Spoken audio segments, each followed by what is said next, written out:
Welcome to the class, dear students. Students, we are discussing your English grammar book Impact.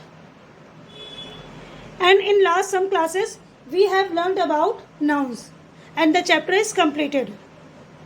From today, we are going to start your new chapter and the chapter's name is pronouns.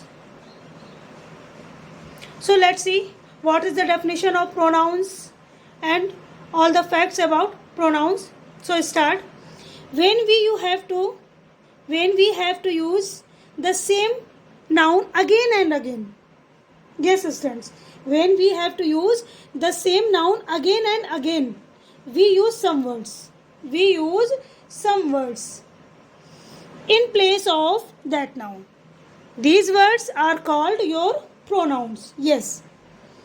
When we use any word in place of noun, so that is your pronoun. Clear? Let's see this point.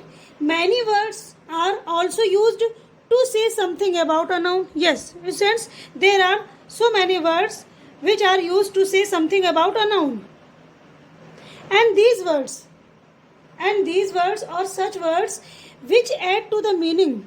Yes, the words which add to the meaning of a noun are called your adjective, not pronoun. Try to understand the first sentence, which was definition of pronoun, and come to the next point. This is indicating your adjective. When we use any word in place of noun, so that will be your pronoun. But when we are using any word to add the meaning of a noun, not in place of noun, to add the meaning of a noun, are called your adjective. We should remember it. Well, discuss this point, that will be clear. Pronoun comes in place of a noun. In short, we can say here, pronoun comes in place of a noun. In place of a noun. Clear? But adjective comes with a noun or before a noun. Comes with a noun or before a noun. Clear?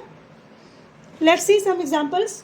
This bat is costly. Yes, this bat. Which bat? This bat. It is adding a meaning to the bat. This bat. So that's why this is your adjective. What? Adjective. And come to here. This is. There is nothing. This is a costly bat. So that is your pronoun. Next example. 11 boys will play in the team. How many boys? 11 boys. So 11 is adding a meaning to the boys. But in extra, 5 will be extra. Means there is no noun.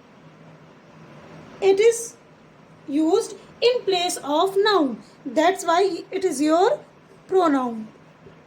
And 11 is your adjective. Clear? Okay, come to the next. And this is your kinds of pronouns. Students, there are many kinds of pronouns. Let's see.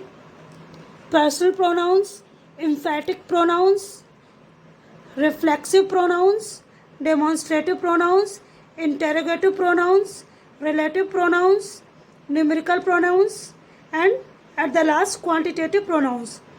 Students, first of all, we will learn about personal pronouns, and after that, emphatic pronouns.